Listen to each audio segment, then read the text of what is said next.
जितनी अर्जेंसी आपने इनके प्रति अपने रिश्तों में दिखाई है, उतनी अर्जेंसी इन्होंने कभी नहीं दिखाई। ये अपने बॉक्स के अंदर ही बंद हैं, ये उसके बाहर नहीं आ रहे हैं। आपको गिल्ट जरूर है, लेकिन आप बहुत बड़ा एक्शन लेने वाले हैं इनके प्रति, या तो इस पार या तो उस पार।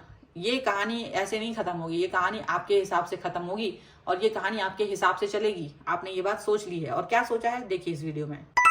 हेलो एवरीवन, डिवाइन 777 में आप सभी का स्वागत करती हूँ। मैं हूँ निधि। कैसे हैं आप? आई होप आप सभी स्वस्थ होंगे, सुखी होंगे और सुरक्षित होंगे। आज की जो रीडिंग है वो कलेक्टिव जनरल रीडिंग है, टाइमलेस रीडिंग है। टॉपिक आपके पर्सन की करंट फीलिंग्स आपके लिए क्या है, इस समय पर वो क्या सोच रहे हैं, हम यहाँ पर देखेंगे। आपको रहना है पॉजिटिव, कर देना है वीडियो को लाइक, चैनल को सब्सक्राइब अगर अब तक नहीं किया है तो।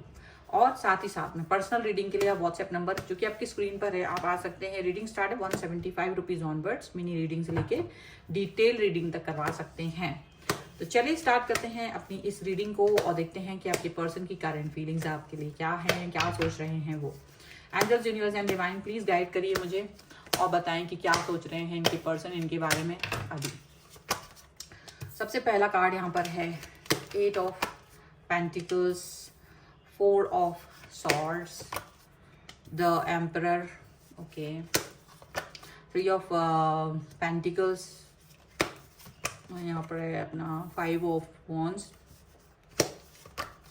4 of wands, यहाँ पर है 8 of cups, the high priestess, again temperance, the S of cups. Okay, तो हम सबसे पहले तो इनकी राशि की बात करेंगे। तो चारों एलिमेंट्स हैं, 12 ही राशियां हैं। ओके, एंड यहाँ पर है king of wands, queen of swords and 10 of wands का कार्ड। तो ऐसा लग रहा है कि देखो, मुझे ऐसा लग रहा है आप दोनों के बीच में यहाँ पर जैसे कोई एक चीज अप एंड डाउन्स में हो रहा है। अप एंड डाउन्स की कोई चीज हो रही है, मतलब आपके पर्सन हो सकता है वो ज्यादा बिजीनेस दिखा रहे हैं, बिजी शेड्यूल है, बिजी हूँ, बिजी है, ये है वो है, टाइम नहीं है मेरे पास, ऐसा कुछ है दिख रहा है। एंड आप थोड़ा सा अपना जो रियल मोटिव है, या आप कुछ क्वेश्चंस पूछना चाह रहे हो, वो क्वेश्चंस, वो रियल मोटिव अभी आपने क्या किया है, हाइड करके रखा है। अभी आप वो चीज को दिखा नहीं रहे हो अपना फेस। डेफिनेटली अंदर ही अंदर कुछ चीजें चल रही हैं, या तो आपके हर पर्सन के मन में या फिर आपके मन में, ठीक है, वो सब कुछ यहाँ पर दिख रही है। और हाँ, मैं एक बात जरूर बोलना चाहती हूँ। यहाँ मैं देखती हूँ कुछ लोग कमेंट्स में लिखते हैं कि आप हस्बैंड वाइफ के लिए क्यों नहीं करते रीडिंग। देखिए, स्पेसिफिक मैं बोलूंगी नहीं कि हस्बैंड वाइफ है, ये सभी के लिए। जब मैं स्टार्टिंग में ही बोल देती हूँ सभी के लिए का मतलब होता है सभी के लिए। Husband wife, boyfriend girlfriend, doesn't matter. आप अपने फ्रेंड के लिए भी देख रहे होते हैं, उसके लिए भी है, ठीक है, किसी के लिए भी हो सकती है ये रीडिंग, डिपेंड करता है आपके सिनेरियोज पर। ओके, जेंडरलेस भी है, कोई जेंडर भी नहीं है। अच्छा जी, तो देखिए क्या लग रहा है, मुझे ऐसा दिखता है कि आपकी जो पर्सन है, आपके पर्सन, देखिए डेफिनेटली आप दोनों अपनी लाइफ में बहुत बिजी हैं, अपने अपने फोकस कर रहे हो, काम को लेकर के फोकस है आप लोग, अपने अपनी लाइफ में एक मोटिव है आपका और आप उस चीज पर आगे बढ़ते हुए नजर आ रहे हो, इवन आपके पर्सन भी। लेकिन मुझे एक चीज दिख रही है कि आप दोनों एक दूसरे के प्रति एक डिफरेंट रवैया अपनाए हुए हो, एक दूसरे के प्रति एक डिफरेंट फोकस किए हो। स्पेशली आपके जो पर्सन है वो आपकी तरफ एक्शंस नहीं ले रहे हैं, वो आपकी तरफ ऐसा काम नहीं करते हुए मुझे नजर आ रहे हैं जिससे कि आप ये समझ पाओ कि ये पर्सन मेरे लिए इंपॉर्टेंट है या मेरे लिए कुछ स्पेसिफिक काम करके देंगे या नहीं। तो वो चीज आप नहीं समझ पा रहे हैं, ठीक है।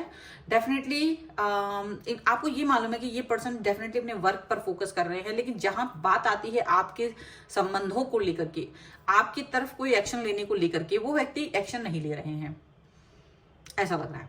और ईगो बना हुआ है, डेफिनेटली यहाँ पर उनका ईगो आ रहा है। ईगो का मतलब यहाँ हम ऐसा देख सकते हैं, ईगो का मतलब यहाँ पर हो सकता है कि उनका कोई एक पक्ष है और वो अपने उस पक्ष को लेकर के स्टिक हैं कि मेरा यही पक्ष है और यही मेरे को जानना है, या मेरी यही एक बात है, मैं यही बात को लेकर के चलूंगा या चलूंगी और मैं बदलूंगा नहीं, ठीक है। ऐसा कुछ सिनेरियो मुझे यहाँ दिखाई दे रहा है। ऐसा लग रहा है जैसे आपके प्यार की कहीं ना कहीं परीक्षा होती हुई नजर आ रही है, आप प्यार की परीक्षा देते हुए नजर आ रहे हैं यहाँ पर। और प्यार की परीक्षा तो है ही, आपकी परीक्षा भी है, क्योंकि यहाँ पर ऐसा कुछ लग रहा है जैसे आपके बीच में, आपके संबंधों के बीच में कोई तीसरा व्यक्ति आया हुआ है और जिसकी वजह से आप थोड़ा डिस्टर्ब फील कर रहे हो, और वो डिस्टर्बेंस आपको, इस व्यक्ति से आप कनेक्ट करना चाहते हो और आप इनसे कुछ क्लियरिटी चाहते हो। आपको लग रहा है कि यहाँ ये क्लियरिटी लेने में मुझे टाइम लगेगा, बट वो क्लियरिटी नहीं दे रहे हैं और आप क्लियरिटी चाहते हो, और इसी बात का यहाँ पर क्लैशेस हैं। ये प्यार की परीक्षा जरूर है, क्योंकि आप चाहते हैं कि जो भी है मुझे वो चीज मंजूर है, मेरी तरफ एक्शन लो, मुझे क्लियरिटी दो, भले ही लड़ाई हो, क्योंकि मेरे को एक स्टेबिलिटी चाहिए। आपको एक स्टेबिलिटी चाहिए है इस रिलेशनशिप में, और जब आपको स्टेबिलिटी चाहिए है तो वो डेफिनेटली स्टेबिलिटी आपको मिल सकती है, स्टेबिलिटी आपके लिए हो सकती है, लेकिन वो स्टेबिलिटी देने के मूड में अभी आपके पर्सन है नहीं, और आप इस चीज को लेकर परेशान है, क्योंकि आप इस तरह की सिचुएशन में, आप जब भी इस व्यक्ति से कुछ क्लियरिटी मांग रहे हो ना अपने रिश्तों को लेकर के, या तो ये एक्शन नहीं ले रहे, या तो फिर आपसे मुंह बना के दूर जाते हैं, भाग जाते हैं आपसे। अब आप दोनों इस सिचुएशन में अपने आप को एक ऐसा प्रश्न, अपने आप में इमोशनल, आप अपने आप को भी क्वेश्चन पूछते हो कि यार मैं क्यों हूं इस तरह का इंसान, मैं क्यों इस तरह से इस व्यक्ति के आगे हाथ फैला के खड़ा हूं या खड़ी हूं, वाई, क्यों, क्या जरूरत है मुझे। आप अपने आप से क्वेश्चन पूछते हैं और आपको अपने ऊपर ही गुस्सा आता है, क्योंकि आप इस व्यक्ति के आगे, दिल के आगे मजबूर हैं आप अपने।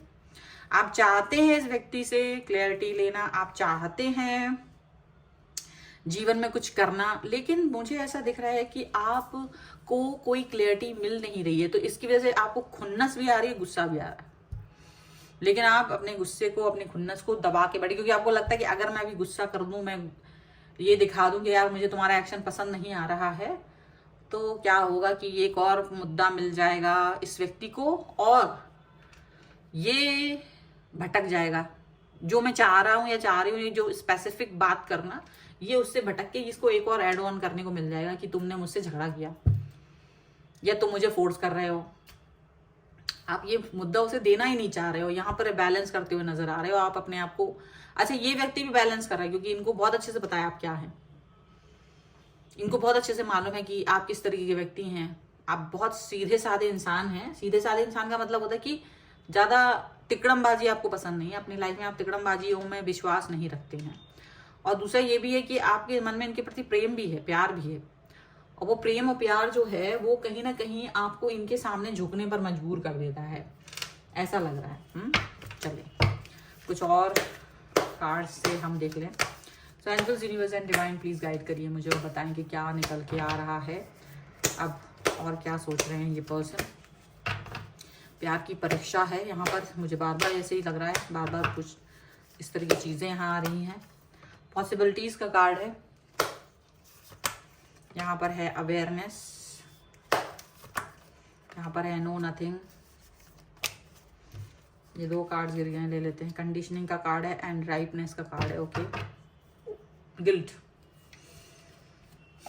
Control and intensity. ओके, देखिए मुझे ऐसा लग रहा है कि ना मुझे ऐसा लग रहा है कि आप इस व्यक्ति के प्रति जितना इंटेंस होकर के भागते हो, जितना आप ना इसको अर्जेंट समझते हो इस रिश्ते में, कोई भी मतलब आपको लगता है वैसे कि अगर ये मुझसे बोला जाए कि मुझे तुमसे बात करनी है, मुझे तुम्हारे साथ बात करनी है, क्वेश्चन करना, आप बहुत अर्जेंटली इस व्यक्ति से बात करना पसंद करेंगे, आप बहुत जल्द इनके क्वेश्चंस को हल करना पसंद करोगे। लेकिन ये व्यक्ति वो इंटेंसिटी नहीं दिखाते हैं, वो इंटेंसिटी आपको नहीं दिखाते हैं, आपको वो दिखाते हैं कि वो कंट्रोल में है, और आप इनसे कुछ क्वेश्चन पूछना भी चाहो ना तो ये उस कंट्रोल, उस केज के बाहर नहीं आते हैं, उस शेल के बाहर नहीं आते, वो उस कवर के अंदर रहते हैं, और बात मतलब वो एक पिंजरे में है और जवाब उनका रहता है वो उसी के। आप चाहते कि उसके बाहर निकल के, आउट ऑफ द बॉक्स निकल के ये बात करो, लेकिन ये व्यक्ति ना कंट्रोल इतना ज्यादा है इनका खुद के ऊपर कि ये आउट ऑफ द बॉक्स होके बात नहीं करते हैं, आउट ऑफ द बॉक्स होके बात नहीं करते हैं। एंड आपको कहीं ना कहीं इस चीज का गिल्ट है, क्योंकि आपको गिल्ट किस चीज का, आपको ये है कि यार मैंने इस व्यक्ति को इतना प्यार क्यों दिया, आखिर मैं क्यों इस व्यक्ति के पीछे इतना पागल हूं, और ये व्यक्ति मेरे प्यार को जानने के बाद भी इतना पागलपन नहीं दिखाते हैं और मेरे प्यार को समझते नहीं, अपना कंट्रोल बॉक्स कभी तो मेरे लिए तोड़ दो, कभी तो मेरे प्रति अपनी भावनाओं को व्यक्त करो, कभी तो मेरे तरफ आओ, ऐसा आपको लगता है। और इस चीज को लेकर के आपको बहुत गुस्सा आता है, क्योंकि आपने इस व्यक्ति के लिए बहुत बार अपनी कंट्रोल, अपने एरिया, अपनी बाउंड्रीज को तोड़ा है। ऐसा नहीं है कि ये व्यक्ति नहीं से आप ये डिमांड कर रहे हो, आपने खुद इसको पाने के लिए, इनके लिए आपने बहुत कुछ किया है। लेकिन जब वही उसी तरीके के सेम एक्शंस आप इनसे सोचते हो और ये नहीं देते हैं, वो आपको बहुत दिल में कचोटता है, ऐसा मुझे यहाँ दिख रहा है। ओके, देखिए यहाँ पर मुझे ऐसा लगता है कि बहुत पॉसिबिलिटीज हैं। आप पॉसिबिलिटीज को तलाश रहे हो, मतलब आप बहुत कूल एंड काम है एंड आप पॉसिबिलिटीज को तलाश रहे हो कि आप अपने दिल की बात कब इनसे कह पाओ। वो व्यक्ति जो आपके बीच में गड़बड़ फैला रहा है, या जो सिनेरियो आपके रिश्तों में कहीं ना कहीं स्टकनेस पैदा कर रहा है, आप उससे आगे बढ़ना चाहते हो। और इस व्यक्ति को बहुत अच्छे से पता है कि आप क्या चाह रहे हो। लेकिन एक बात और भी है, इस समय आप बहुत न्यूट्रल हो, आप बहुत न्यूट्रल हो। मुझे पता नहीं क्यों ऐसा दिख रहा है कि आप, ये ऐसा नहीं है कि आप इस व्यक्ति के लिए मरे जा रहे हो, आप मरे जा रहे हो, लेकिन आपको ये मालूम है कि अगर ये व्यक्ति मेरे को इंपॉर्टेंस नहीं देगा, अगर ये व्यक्ति मेरे प्रति अपनी वफादारी साबित नहीं करेगा, अगर ये व्यक्ति मेरे को कंप्लीटनेस नहीं दिखाएगा, तो मैं इस समय बिल्कुल न्यूट्रल हूं। No nothing. न्यूट्रल का मतलब होता है खतरनाक व्यक्ति। न्यूट्रल होना का मतलब होता है कि या तो वो इस तरफ चला जाएगा या वो उस तरफ चला जाएगा। अभी इस वक्त आप जानते हैं कि आपका मन इससे दूर जाने को कह रहा है, दिल दूर जाने को कह रहा है, लेकिन आप जा नहीं रहे हो, क्योंकि आप इसको एक मौका देना चाहते हो, एक बार फिर से अपने आउट ऑफ द बॉक्स आके अपने रिश्तों को सही करने के लिए आप इसको एक मौका दे रहे हो कि ये अपना ये जो प्रपंच है, इनका ड्रामाबाजी है, भागने का, कोई एक्शन ना लेने का, ईगो दिखाने का, फाइट करने का, आप एक्चुअली में अपने आप को बार बार इसलिए बैलेंस कर लेते हो क्योंकि आप इस चीज को चाहते हो अपनी लाइफ में। या तो आप इस तरफ जाओगे या फिर आप भी अब न्यूट्रल होकर के मूव ऑन कर दोगे, क्योंकि आप इस रिश्ते में बहुत कुछ कर चुके हो, आप इस रिश्ते में बहुत कुछ दे चुके हो।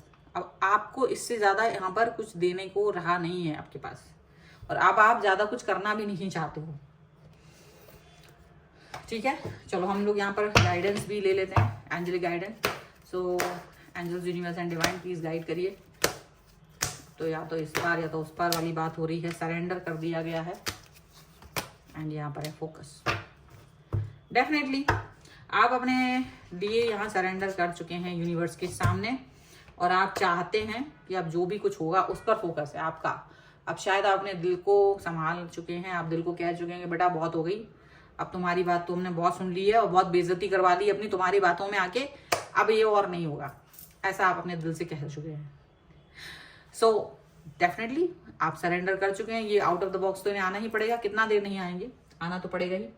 तो ये है आपके पर्सन की रीडिंग आपके लिए, और इस समय आपकी खुद की।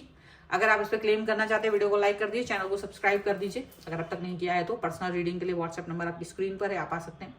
रीडिंग स्टार्ट है 175 रुपीज ऑनवर्ड्स। मिनी रीडिंग से लेके डिटेल रीडिंग तक करवा सकते हैं। ओके, ये वीडियो कैसा लगा मुझे कमेंट बॉक्स में जरूर बताइएगा। मिलते हैं एक नई रीडिंग के साथ जल्द ही, तब तक देखते रहिए divine tarot 777। Thank you for watching, bye.